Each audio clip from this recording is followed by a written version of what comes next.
สบายดีท่านผู้ชมขอต้อนรับเข้าสู่รายการทำกินอยู่ที่ลาวก็เช่นเคยพบกับข้าพเจ้าสุริยันยังนุ่งหรือว่ากิน้อยนุ่มนาใส่ใจดีรับหน้าที่ดำเนินรายการคือทั้งสิ้นเลยนะเนาะก็เช่นเคยนุ่มกิน้อยก็พาท่านผู้ชมบอกว่าจะไปฮู้จักวิธีการปลูกฝังหรือว่าเลี้ยงสัตว์ต่างๆแต่ละบ้านแต่ละเขตแต่ละท้องถิ่นที่กิน้อยได้หยิบยกให้มีทางรายการได้เบิ่งได้ชมกันแล้วแต่ว่ามาภายในอาทิตย์นี้นุ่มกิน้อยก็ได้หยิบยกแบบมากมายเนาะอาทิตย์ผ่านมาเมื่อกี้นี้ลุงกิน้อยก็ได้เอาวิธีการบัวระบัดรักษาหรือว่าการเก็บหมากเงาะเป็นยังไงลุงกิน้อยก็ได้ให้มีนักเป็นรายการเขาได้เบิ่งได้ชมกันแล้วแต่สำหรับอาทิตย์นี้ลุงกิน้อยมาอยู่ที่สวนหมากมังกรเสลยกันเลยว่าหมากมังกรพี่น้องอันนี้สวนหมากมังกรนี้ซึ่งเป็นของไผ่นั่นก็เป็นของแม่วิไลหงส์แสงอาคมซึ่งเพิ่นได้ยึดถืออาชีพการปลูกฝังเพิ่นมักในการปลูกหมากมังกรเพิ่นว่าซั่นนี่เป็นผลกำไรสร้างรายได้รายรับเข้าสู่ครอบครัวได้อย่างเป็นกอบเป็นกำเลยนะและเพิ่นว่าเป็นอาชีพนึงที่ว่าอยู่กับท้องไร่อยู่กับสวนกันแล้วอยู่ท้องไร่ท้องนาอยู่หัวอยู่สวนกันแล้วเพิ่นว่าสบายมีหูสบายนี่เพิ่นมีความสุขเพิ่นว่าจังซั่นเด้พี่น้องมาเห็นแล้วก็อิจฉาเพิ่นพี่น้องมาเห็นสวนหมากมังกรเพิ่นแล้วโอ้สวยสดงดงามกะอีหลีกว้างเนาะแล้วก็วิธีการบัวระบัดรักษาเรื่องการปลูกหรือว่าการเก็บหรือว่าการขายนั้นเพิ่นมีเคล็ดลับจังได๋แต่ตัวนี้ลุงกิน้อยจะพาท่านผู้ชมไปฮู้จักกับแม่วิไลหงส์แสงอาคมซึ่งเพิ่นได้เป็นเจ้าของสวนแห่งนี้แหละแต่ว่าตอนนี้รู้สึกว่าเพิ่นอยู่พุ่นแหละอยู่ทางสงสัยมันเก็บหมากมังกรอยู่ในขณะนี้ตอนนี้นำนุ่มกิน้อยมาเลยว่าเพิ่นอยู่ไสหมากมังกรหลายๆเป็นสิแม่เก็บแต่ละมื้อนี่ได้หลายปานใดบ่เอาความหลายเลยความหลายเนาะอันมื้อนึงนี่เก็บได้ฮอด300โล400โลเลยโอ้ระมัดระวังถึกหนาวบ่เจ็บเล แล้ ยว ก็บ่แม่นเฮ็ดร่องปีนอีกได้มันมีหลวงมันอีกได้ต้องมีหลวงอีกต่างหลวงสูงหลวงขึ้นหลวง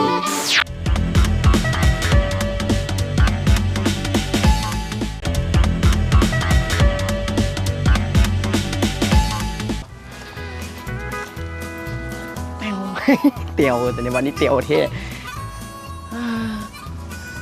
จากเพิ่นอยู่ทั้งบนไหนนี่ซอกหาเพิ่นบ่เห็นสวนมังกรเพิ่นกว้างพี่น้องเห็นบ่สวยสดงดงามกันอีหลีกำลังซอกหาเพิ่นอยู่จักเพิ่นอยู่ไสบ่ล่ะนี่เพิ่นอยู่แล้วเพิ่นนำลงกินไว้มาเลยสบายดีเจ้าสบายดีโอ้อันนี้แบบแม่นวิไลหงส์นะแม่แล้วแม่วิไลหงส์แหละได้ยินแต่เพิ่นเว้าบนซื้อลือบนซาหมากมังกรของแม่นี่โอ้แซ่บซินี่แม่นว่าด้วยเอาเป็นจังไดมาจังไดนี่มานี่ก็อยากมาถามข้อมูลกับแม่นี่แหละมาเลาะเบิ่งสวนหมากมังกรนี่ก็ว่าจังซั่นแล้วก็จะรู้วิธีการบัวระบัดรักษาวิธีปลูกจังไดเก็บจังไดแล้วก็ขายกันจังไดนะบ่อยากดอกจังแม่สิพาไปนั่งบ่ทันเนาะไปนั่งกองกกอันผมไม่นี่ว่ะเนาะก็ดีกันเพราะว่ามีเรื่องสิถามสิลงกับแม่นี่โอ้หลายได้วันนี้ได้เกี่ยวกับหมากมังกรเท่านี้แหละเจ้าซั่นไปเลยไปบนทางไหนแล้วไปย่างออกมาทางนี้แล้วลูกไปแม่นำพาเลยซั่นพามาเนาะเอาเด็กก็เก็บมาพร้อมซะ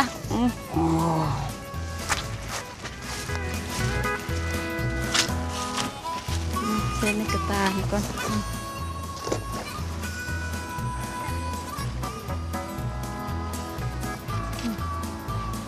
ไปนักได้กองต้นนี่ว่ากองต้นไม้นี่ว่ะโอ้บอนพับพรบ่บอนพับพรเด้อบนนี่นะมันจึงโฮมเย็นดีอยู่นี่แหละเอานี่แหละเนาะนางวัดสวนมีแต่ต้นไม้ต้นเดียวนั่นแหละบนโฮมเอาไว้นี่ก่อนโอ้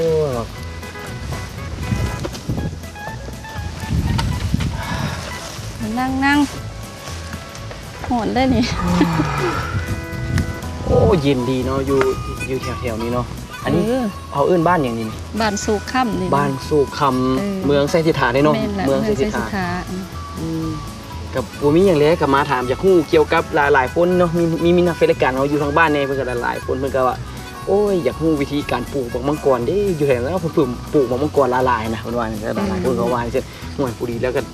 ได้ยินข่าวผู้ดีฮู้จักกับผู้ดีที่ทางของเจ้าขอเบอร์โทรศัพท์ผู้นึงผู้ดีก็เจ้าติดต่อมาว่า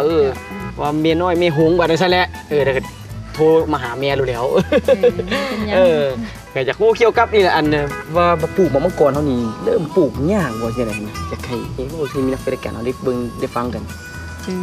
อันยากกับบ่ยากปานใดเนาะก่อนอื่นเบิดเฮาก็ได้เกี่ยมดินเนาะดินต้องกว้างแน่ดินนะวิธีปลูกก็ มี2-3วิธีเนาะก่อนอันที่1เนาะเกี่ยมดินแล้วก็ได้ขุดคู่เป็นของคือปลูกมันนี่เนาะเป็นคู่แบบนี้แหละเพราะว่าบ่ให้น้ำมันอังยามฝนนะมันระบายออกได้ขุดคูเพื่อว่าเวลาฝนตกบ่ให้น้ำมันท่วมท่วมอย่างให้น้ำมันระบายออกได้ระบายออกได้มันบ่มักน้ำลายคันน้ำลายแล้วมันสิเฮ็ดให้มันเปื่อยโอ้เมื่อก่อนนี่บ่มักน้ำหลายมันบ่แม่นแหละบ่มักน้ำลายบ่มักน้ำลายแล้วจะได้ระยะเฮาขุดเพชรเป็นคู่ขึ้นแล้วจะได้ขั้นตอนต่อไปเป็นคู่แล้วฮะจะได้ขุดเป็นคุ้มเลิกลงประมาณ40หรือ50เซน40 50หรือ50เซนเนาะแต่จังได๋อีกแล้วก็เฮาก็ได้เตรียมฝุ่นเนาะเตรียมฝุ่นมันจะมีฝุ่นขี้งัวเนาะฝุ่นคอกเนาะฝุ่นชีวภาพเฮาเลยเนาะชีวภาพลาวนี่แหละ2แหนมนี่แหละเฮาได้เกี่ยมแล้วมาผสมเข้ากันเนาะแล้วก็เสาก็ต้องเป็นเสาซีเมนต์จังรับน้ำหนักได้คือจังซี่แหละต้นบักใหญ่จังซี่คันเสาใหม่แล้วรับน้ำหนักบ่ได้แล้วก็อายุบ่ได้ยาวนี่มันเสาซีเมนต์เลยมันเสาซีเมนต์เลยแล้วบัดนี้ปลูกแล้วเริ่มปลูกนี่เดือนเต้โดนไปได้ละกะเอาจังอันที่แม่ปลูกนี่แต่ปี2002ตัวนี้ปี2008ละ2008ได้6ปีแล้วแถวนี้ตะเขตต้นไม้ใหญ่มานี่มี200ปลายต้นนี่เป็นปลูกก้อนหมู่หมดตัวนี้ได้เก็บหลายก้อนหมู่ได้เก็บหลายเริ่มแม่ปลูกแต่ปี2002เนี่ยจักปีจังได้รับผลรับมากเลยอันประมาณปีปลายปีครึ่งหรือว่าปี 7-8 เดือนนี่แหละได้เก็บปีปลายแล้วเป็นหยังที่ว่าเฮาว่านี่ก่อนอันนั้นนะคือว่าแม่เอาเสาซีเมนต์เสาไม้นี่เป็นอย่างมันบ่เกาะตัวดีว่าคือจังได๋เสาไม้มันก็เกาะตัวดีอยู่แต่ว่ามันรับน้ำหนักบ่ได้หลายแล้วก็อีกอย่างนึงมันบ่ทนมันอายุการมันจะแม่น6ปีพุ่นเด้7 ปีมันยังสุดอันบ่เป็นดอกอีกนะบ่ให้ผลอีกและมากเมื่อก่อนเฮานี่แบบว่าเวลามันสุกนี่มันเดือนใดหากันได้เวลามันสุกบ่เดือนนี้ก็เริ่มต้นแล้วเดือนนี้เริ่มต้นเดือน6มันเริ่มสุกแล้วเริ่มสุกเลยฮอดเดือนใดล่ะฮอดเดือน10ฮอดเดือน10ถ่ายเดือน10เก็บ8 9 10 5เดือนพุ่นน่ะ5เดือนได้เก็บเฮ็ดตลอดบัดเวลาตูที่ว่าแม่นั่นแม่ไปตัดออกเนาะตัดออกแล้วมันสิโป่งใหม่อยู่บ่ตูติอันคันมันงามันยังอ่อนอยู่มันสิโป่งให้อยู่คันว่าเหลืองแล้วสิเป็นแก่แล้วได้ตัดทิ่มอีกตัวใดมันเหลืองแล้วมันแก่แล้วเฮาตัดทิ่มแม่วิธีการโบราณรักษานี่เฮ็ดจังได๋เริ่มแบบได้หดน้ำหดในคือหมากไม้อื่นๆบ่ก็ได้หดเนาะยามแล้งเนาะต้นตออันจะแม่นเดือน1เดือน2เดือน3สิได้หดน้ำเพราะว่ายังมันจะแห้งแล้งถ้าเฮาบ่หดนะมันจะเหลืองต้นมันนะมันก็ต้องการน้ำยามนั้นแหละได้หดมื้อนึงจักเทื่ออันประมาณ 4-5 มื้อหดเทื่อนึง 4-5 มื้อหดเทื่อนึงหดเทื่อนึงต้องได้ใส่อันได้ดูดมาแต่น้องพุ่นบ่มันหลายบ่แม่นเฮาสิได้ใส่สายยางหดบ่ต้องใส่สปริงเกอร์หดเอาถ้าใส่ยางหดมันก็บ่ไหวแล้วมันหลายพุ่นแม่นเนาะมันมีพันต้นมีทั้งหมดนี่มีพันต้นแม่นบ่พันต้นแล้วเนื้อที่นี่หลายไปเลยประมาณ5ไร่พันต้น5ไร่เดี๋ยววันนี้ใส่ฝุ่นใส่หยังเขาได้บ่ใส่แบบฝุ่นบ่หรือว่าใส่มันหยังมันฉีดยาฆ่าแมงไงแม่นฉีดยาฆ่าแมงไหมส่วนหลายเฮาสิบ่ได้ฉีดเพราะว่ายังมันก็บ่มีหยังสิมารบกวนมันหลายมากเมื่อก่อนนี่มีความทนทานโตนั้นบ่ทนทานเนาะบ่อีหลีแมงมงแมงไม้สิบ่มาแมงมอดนี่บ่กัดเนาะบ่ส่วนหลายมีตั้งแต่อันเม็ดผึ้งเนาะหรือโตมักกินมันนะไปเจาะมันหวานเด้ผึ้งโตมาตอมกับหมดเนาะแม่นแล้วบ่และหลังจากนั้นแหละเฮาใส่ฝุ่นใส่หยังเฮาใส่บ่ได้ใส่บนต้นเสานี่ว่าต้องใส่ตลอดว่ะฝุ่นนี่บ่ปีนึงเฮาสิได้ใส่ฮอด2เทื่อหรือ3เทื่อปีนึงเฮาใส่2เทื่อหรือ3เทื่อมันมีส่วนผสมนี้มีหยังในฝุ่นมันจะมีฝุ่นขอกเนาะพวกขี้งัวหยังนั่นแหละกับฝุ่นชีวภาพของลาวนะอันเป็นฝุ่นดำๆหั่นแหละสิได้มาใส่บัดนี้แล้วหลังจากฝุ่นเฮาก็ฮู้ไปแล้วเนาะแต่ว่าบัดนี้มาเมื่อก่อนหลายคือสินี่แม่เก็บแต่ละมื้อนี่ได้หลายปานใดบ่เอาความหลายเลยความหลายเนาะอันมื้อนึงนี่เก็บได้ฮอด300โล400โล300โล400โลแล้วแต่ว่ามันสิเก็บคู่มื้อเนาะจักมื้อจักเก็บเทื่อนึงแบบว่าอาทิตย์นึงหรือ2อาทิตย์บ่อีกตามมันสุกเนาะสมมุติเฮาเก็บมื้อนี้บาไปอีกอาทิตย์นึงหรือว่า4-5มื้อเฮาเก็บอีก 300 โลสมมุติคือมื้อนี้เนาะแม่เก็บไปส่งอยู่ตลาดอันนั้นฐานหลวงปอดอันนี้ยังสัตว์อินทรีย์บ่นะตลาดอินทรีย์ตลาดอินทรีย์เนาะอยู่ฐานหลวงวันเสาร์เนาะมื้อนี้เฮาก็เริ่มแลกเอาไปนะก็ได้140กิโล140กิโลไปแล้วแต่ว่าเก็บบ่ทันได้ครึ่งยังบ่ได้ครึ่งส่วนเลย140กิโลพี่น้องแต่ว่ามันแม่ไปขายนี่โลนึงปานใดโลนึงหลายปานใดมื้อเช้านี่แม่ขายหัวทมิดมันกันหน่วยใหญ่แน่เนาะแล้วก็ได้ขายอันนั้นได้2โล15,000กีบ2โล15โล7,500โอ้โล7,500มันก็บ่ได้แพงเนาะบ่ได้แพงแต่ว่ามันก็2หน่วยนึง2หน่วยมันก็เกือบโลเด้แม่นละคันหน่วยใหญ่ก็2หน่วยโลนึงหน่วยน้อยก็3เนาะแล้ววันนี้แต่ละปีแม่เก็บปลูกมะกอกเริ่มแต่ปลูกมะกอกแล้วเริ่มได้เก็บผลการเก็บเกี่ยวนี่ปีใดแม่ได้ครับได้ผลดีกับแม่นปีกายนี่ปีกายได้หลายปานใดปีกายนี่ผู้ดีได้8ต้นได้ปีกาย8ต้นเนาะตกเป็นเงินเด้ตกเป็นเงินบ่คันไล่เฉลี่ยเนาะเฮาคันสิว่าโล 7,000 มันก็บ่ได้เบิดเนาะบางเทื่อเฮาก็ตอนพี่ตอนน้องในอันนั้นอันนี้เนาะเฮาก็ไล่ว่าอันเฉลี่ยใส่โล6ซะเนาะเลยใส่โล6 86เท่าใดล่ะลูกก็คูณเบิ่งเนาะโอ้ก็ได้หลาย86หาเท่าใด40 48เนาะก็สิประมาณนั้นแต่ว่ามันบ่ได้เงินงวดเดียวเนาะบัดนี้มันก็ได้เทื่อละน้อยเนาะได้เทื่อละน้อยไปขายเทื่อนึงก็ได้ล้าน1ล้านปลายเนาะ2ล้านแบบนี้สมมุติรายการเฮาออกไปปึ๊บแล้วมีนักรายการอยู่ทางบ้านเพิ่นเห็นแล้วเพิ่นสนใจหรือว่าอยากมาเรียนรู้วิธีการปลูกต้นหมากมะกอกหรือว่าอยากได้หมากมะกอกเฮานี่เพิ่นแม่สิเฮ็ดจังได๋ว่ามีเบอร์โทรศัพท์ติดต่อได้บ่หรือจังได๋มีติดต่อมาโหลดเนาะเบอร์แม่ก็5679190เนาะยินดีเนาะที่ว่าสิตอบสนองให้เพิ่นเนาะที่ว่าอยากปลูกบ่หรือว่าจังได๋หาวิธีปลูกเฮาก็สิหรือว่าบอกให้เบี้ยเฮาก็มีบ่ยากเบี้ยหันหลายโพดละนี่ตัดแน่นี้เลยปลูกเลยก็ได้บ่หาสิซ้ำบ่ต้องเอาไปซ้ำปลูกเลยแบบว่ามีนักรายการท่านใดอยากได้หมากมะกอกไปกินบ่หรือว่าอยากได้ไปจำหน่ายหรือว่าอยากได้เบี้ยหมากมะกอกไปปลูกอยู่บ้านอยู่ซองหรือว่าอยากมาเรียนวิธีการปลูกเพิ่นก็สามารถแนะนำโทรศัพท์มาหาเพิ่นได้เนาะตามเลขหมายที่ขึ้นตามหน้าจอนี่แม่วิไลหงนี่แสงอาคมนี่แต่ว่านุ่มพี่น้อยได้โอ้รู้มีสิแล้วได้ฮู้วิธีการเก็บหรือว่าการปลูกแล้วบัดนี้เฮาอยากลงตัวจริงอยากไปทดลองปลูกเบิ่งสินะอยากให้แม่สอนก็สิได้อยู่บ่เป็นหยังว่า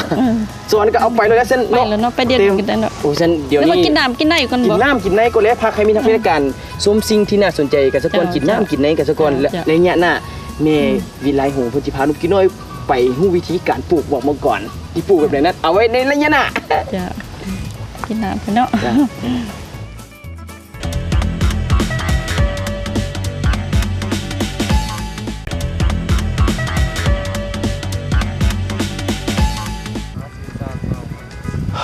ท่านผู้ชมระยะนี้ก็เป็นระยะที่ว่าทดลองกันแล้วและทางแม่วิไลหงเพิ่นก็สิได้สอนนุ่มกี่น้อยวิธีปลูกหมากมะกอกปลูกก็จะได้ขุดดินกันกว้างซำใดและมีอย่างแน่เนาะแม่เนาะและส่วนประกอบเฮาสิมีอย่างใดนี่นำให้เพิ่นเบิ่งเลยส่วนประกอบเฮานี่เนาะก็มีขี้งัวเนาะกับฝุ่นชีวภาพนี่เนาะอันนี้มันขี้งัวพี่น้องขี้งัวแห้งอันนี้มันขี้งัวแห้งอันนี้มันฝุ่นชีวภาพที่ว่าเฮาผสมเรียบร้อยผสมกับขี้งัวเขาจะใส่2อันผสมกันเลย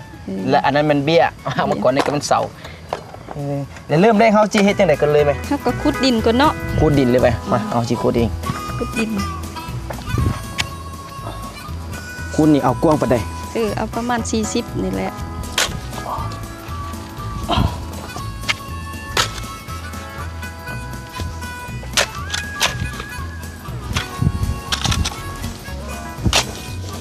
กว้าง40ลึกนี่ลึก40 45ก็ได้มันต้องขนานกันเนาะ40 45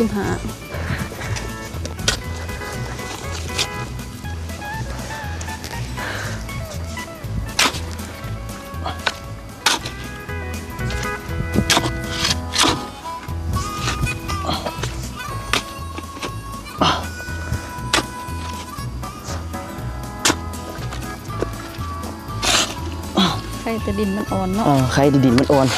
ยามแรงนี่คุดยากถ้าดินแข็งนี่ตายเลย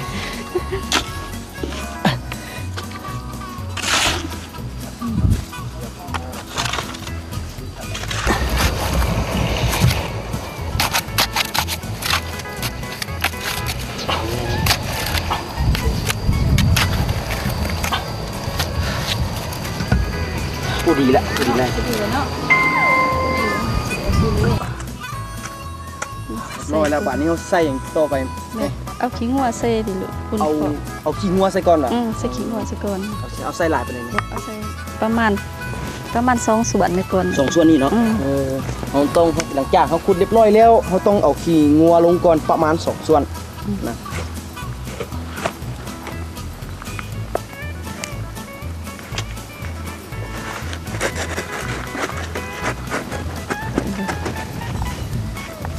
ส่วน ซับๆแล้วเนาะคุณชีวภาพอีก จะเอาใส่จาก เอาใส่3บวง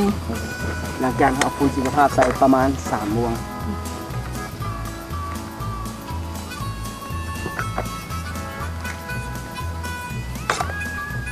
แล้วคนมันแบบ คนอยู่ในนี้ คนเข้ากันเอาส่วนตัวนี้คนส่วนใหญ่ค่ะ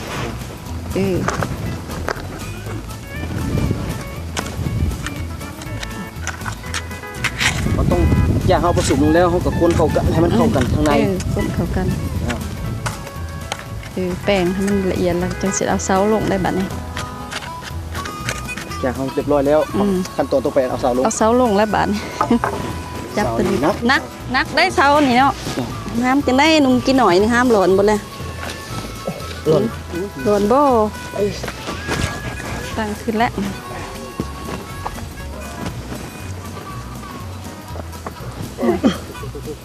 แห้งเลยเนาะ เรียบร้อยหลังจากนั้นผมเนาะ เนาะทุ่มเนาะเอาทุ่มน้อยนึงแล้วจะเอาพุ่นตัวนี้ใส่อีกได้ลูก ผมน้อยนึงก็ ทุ่ เนาะ มน้อยนึงอีกให้มันแหนนให้เสาแหนนนะ เขาถมน้อยนึงให้เสาแน่นก่อน จังพุ่นใส่อีกเป็นปลูกแบบนี้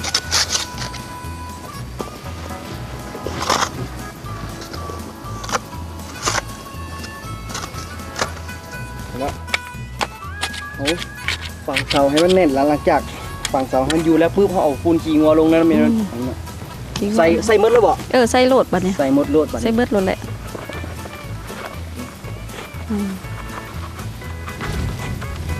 จากใส่เลยต่อไป ใส่แล้วเขาก็สิปลูกแล้วบัดนี้ โอ้ปลูกเลยบ่ ปลูกเลยล่ะ สิ่งสำคัญนี่เสาต้องแน่น แน่นแล้วจึงเอาต้นนี้ใส่เนาะ จากเสาแน่นแล้วเขาเอาต้นมันใส่เลย ระวังมีน้ำได้ลูกนี่ เอาต้นมันเขาสิใส่แบบใดใส่นะ ต้นมันนี่เขาสิใส่3เบื้องเนาะ 3เบื้อง แต่บัดนี้ต้นนึงอย่างนี้ต้นนึง ซักใส่หรือเปล่าเจ๊ เอาจุกเนาะอันส่วนหน่อยเคลียร์ เดียว ลงประมาณ7 เซนนี่แหละ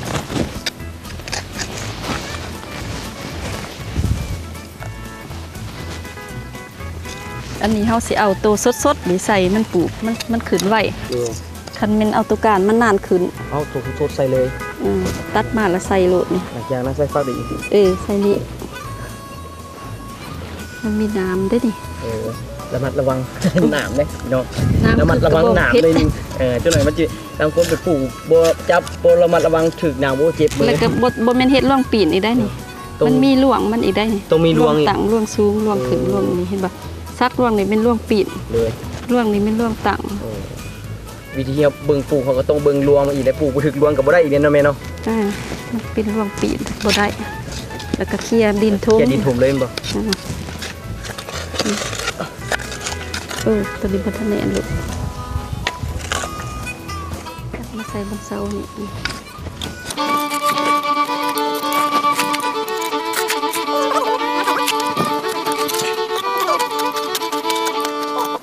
แล้วซ้ำนี่เนาะ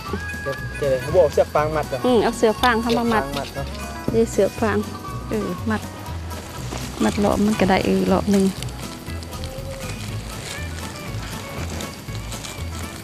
วิธีปลูกก็ง่ายๆดอกเนาะคืออันนี้นี่มันนานขึ้นอันนี้ เรียบร้อยแล้วแม่เนาะ เรียบร้อยแล้วได้นี่ปีหน้าปีเนิ่นก็มาเก็บแล้วนี่ ปลาไว้ปีหน้าบางทีเขามาอีกเบิ่งเขาสิเบิ่งตัวปลูก เบิ่งตัวจะปลูกเด้อมันสิขึ้นฮอดพี่ละกลัวอีก นี่นะผู้ชมวิธีปลูกก็ง่ายๆเนาะบ่ได้ยากเลยมีแต่ขั้นตอนเท่านี้นี่เอาถ้าว่ามีทักแฟนรายการท่านใดสนใจอยากปลูกคือนุ่มกิน้อยก็สามารถแนะนำโทรศัพท์มาหาเขาได้เนาะแม่โทรมาเบอร์ใดบอกมีทักแฟนรายการแน่ โทรมาโหลดเบอร์เมย์นะ5 บ่แม่น5 6 7 9 1 9 0 5 6 7 9 1 9 0นะแม่วิไลหงส์ แม่นแหละ แสงอาคมแน่ เจ้า เพิ่นรับพวงว่าทานอยากได้เบี้ยหรือว่าอยากได้หมักมังกรไปกินหรือว่าไปจำหน่ายไปขาย หรือว่าอยากเรียนวิธีปลูกจังซี่ก็สามารถแนะนำโทรศัพท์มาได้เลยเนาะแม่เนาะ ได้เป็นยัง ง่ายๆคือในซี่นี่แหละ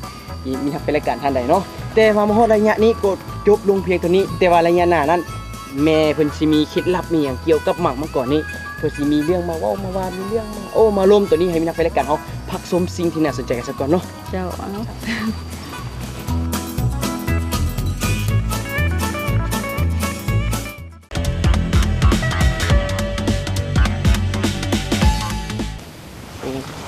วิธีเขาตัดนี่เขาต้องตัดแบบไหนแม่ วิธีเฮาตัดเนาะเฮาก็เบิ่งว่ามันแก่หรือบ่แก่เนาะเฮาเบิ่งกดมันเหี่ยวเขานี่เนาะ เจ้า ก็ตัดก็บ่ให้มันถือเปลือกมันเนาะตัดถือขวัญมันนี่แหละนี่ โอ้ นี่ เจ้าคน เบิ่งสุดๆนี่ตัดออกเลยจังซี่แหละนี่ โอ้อันนี้หมักน้อย มักน้อยๆ ๆ นี่ สุก ก็ ตัว วา นี่ นได้นี่ โอ้สุกเลยนี่ สุกแล้ว โอ้ มันเป็นลายมันสิน้อย โอ้มันเป็นลายแล้วน้อยลง เป็นลายละน้อยลง ตอนเป็นไม้มีแต่หมักใหญ่ลง หมากมันใหญ่คันเป็นบ่ลายละหมากใหญ่คันเฮาได้เด็ดออกหลายๆมันจะเป็นหมากใหญ่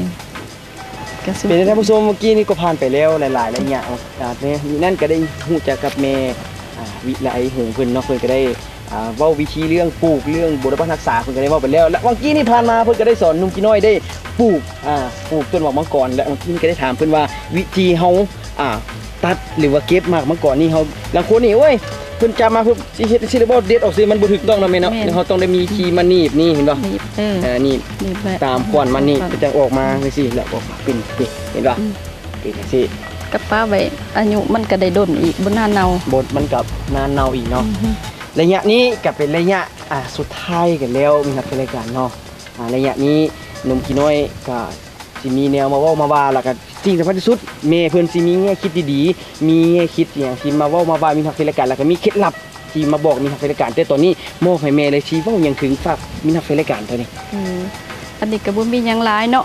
ถ้าว่าผู้ใดมีดินเปล่าวางเนาะสนใจอยากปลูกหมากมังกรเนาะก็มาหาเฮาก็ได้เนาะก็บ่ไกลจากฐานหลวงมามีแต่3 กิโลเมตรนึงนะ กิโลเมตรอยู่ที่บ้าน บ้านโศกค่ำ บ้านสู่คำเมืองไซเศรษฐา แม่นแหละ อีโตโปรฟันมาได้ ติดต่อผู้พันมาเบอร์โทรศัพท์5679190เนาะ หรือว่า แม่สิแนะนำเนาะวิธีปลูกระเบียบมันก็มีพร้อม มีพร้อม ถ้าผู้ใดสนใจเนาะสนใจเรื่องปลูกเรื่องฟังเนาะสร้างเศรษฐกิจครอบครัวเนาะก็คือแม่นี่แหละก็ออกการมาแล้วก็บ่จักสิเฮ็ดหยังนะ ก็เลยว่ามาทดลองปลูกเบิ่ง จะต้องบัวระบาดทักษะนี่ดีให้ได้เนาะหรือว่ามีแต่ปลูกแล้วบัวระบาดทักษะก็คือเก่าแหละพี่น้องเราเป็นคนขี้ข้านมักง่ายถ้าเราเป็นคนขี้ข้านมักง่ายแล้วบ่ว่าจะเฮ็ดอาชีพหยังก็แล้วแต่ก็บ่มักประสบผลสำเร็จ แม่น เนาะต้องเป็นคนที่ว่าดุคนมันต้องฮู้กระตือรือร้นต้องมีความรับผิดชอบต่อหน้าที่ตัวนี้นี่เฮาได้ลงไปแล้วเฮาต้องรับผิดชอบให้มันได้ เจ้าแม่นแหละ เอาละมาฮอดระยะนี้หนุ่มกี่น้อยก็ต้องขอบใจแม่ เจ้าขอบใจ ไล่หงแสงอาคมหลายๆที่ได้บอกหนุ่มกี่น้อยได้หนุ่มกี่น้อยก็ได้เฮียนฮู้เอาวิธีปลูกมาก่อนเทื่อหน้าหนุ่มกี่น้อยสิมาเอาเบี้ยนะแม่แล้วไปทดลอง ไปลองปลู หาก เงินก่อนซื้อดินไว้หลายๆก่อน สิลองไปปลูกอยู่บ้านถือว่ายังบ่ฮู้หยังเพิ่มเติมบ่สิมาถามแม่อีก เจ้าบ่เป็นหยังเนาะ แต่ว่าระยะนี้ต้องขอบใจแล้ว เจ้าขอบใจหลายๆเลยเดี๋ยวมีทางเฟรการจะเฝ้าหนีจากกันมุ้ยเมื่อกี้นุ่มกี่น้อยลืมแท้ลืมว่าลืมถามคำถามมีทางเฟรการให้พี่น้องที่ว่าเบิ่งรายการทำกินอยู่ที่ลาวของนุ่มกี่น้อยนี้ได้รับรางวัลหรือว่าได้มวลซืนกับนุ่มกี่น้อย ก็เช่นเคยนุ่มกี่น้อยจะมีการแจกโซ่แจกรางวัลจากผลิตภัณฑ์แป้งเย็นไอโอเดิมนี่เพื่อนจะมาแจกโซ่ให้มีทางเฟรการทุกคนนะได้ของติดไม้ติดมือกันไปแต่ว่ารางวัลพวกเขาจะแจกนี่มื้อนี้เป็นรางวัลเดียวเตรียมไปเป็นชิปเซฟจากผลิตภัณฑ์ไปกินโอเดิมแจกแต่รางวัลเดียวเท่านั้นเนาะมูลค่า80กีบง่ายๆวิธีว่ามีทักเป็นรายการท่านใดที่ว่าเป็นข่าวประจำของรายการทำกินอยู่ที่ลาวจะฮู้ดีว่าหนุ่มกี่น้อยคนนี้มักตั้งคำถามแบบใดเป็นหรอ ง่ายๆเนาะมีนักฟิลการตั้งใจฟังคำถามเลยตอนนี้หนุ่มกี่น้อยจะให้มีนักฟิลการได้หัวมวลซื้อลินเกมกับหนุ่มกี่น้อยกันแล้วคำถามในอาทิตย์นี้มีคือว่าอาทิตย์นี้หนุ่มกี่น้อยมาไทยทำรายการทำกินอยู่ที่ลาวเกี่ยวกับหมากมังกรนี่เกี่ยวกับหมากมังกรนี่แต่ว่า เจ้าของสวนนั่นซื้อเพิ่นว่าจังไดง่ายๆหนุ่มกินน้อยมี 3 คำตอบให้มีทางรายการได้เลือกตอบเอาเนาะข้อกอแม่นแม่วิไลวันนะแสงอาคมข้อขอแม่วิไลหงส์แสงอาคมข้อคอแม่วิละไซแสงอาคม3 คำตอบนี้จะมีคำตอบหนึ่งที่ถูกต้องถ้าว่ามีทางรายการท่านใดฮู้คำตอบแล้วโทรศัพท์เข้ามาก่อนหมู่เลยในเบอร์โทร 020580573